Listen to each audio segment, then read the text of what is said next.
Brundibar, c'est un opéra pour enfants, interprété par 47 enfants et 12 musiciens du Conservatoire de La Roche-sur-Yon. Hans Krasa, un musicien tchèque, l'a composé en 1938, en pleine montée du nazisme en Europe. Il raconte l'histoire de deux enfants qui ont leur maman malade et ils veulent lui acheter du lait pour la soigner. Et il y a un monsieur méchant qui s'appelle Brundibar. Enfin, c'était censé représenter Hitler. Et ils doivent le vaincre et puis à la fin, à l'aide de tous les enfants, ils le vainquent. Je sais pas.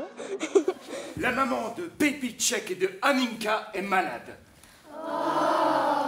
Elle a besoin de lait pour guérir. Ah oui, du lait! Déporté au camp de concentration de Térésine, le compositeur écrivit de tête cet opéra. Et il fut interprété pour la première fois le 23 septembre 1943 avec les enfants du camp, avec les moyens du bord. L'opéra sera joué en tout 55 fois dans l'année qui suivit. Cet opéra, on l'avait déjà joué il y a 2 ans.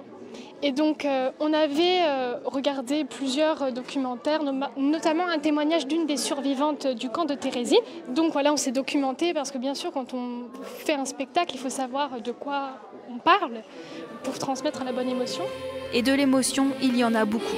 Le metteur en scène a abordé cette partie terrible de l'histoire en adaptant son travail aux âges des enfants.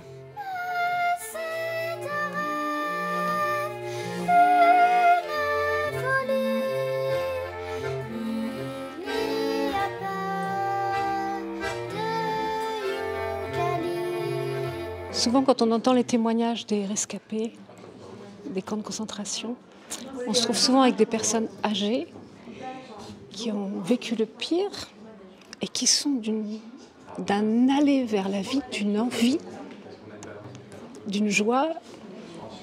Et c'est ça vraiment qu'on essaye de porter. C'est-à-dire, on traverse tout, mais encore plus parce qu'on est avec des enfants.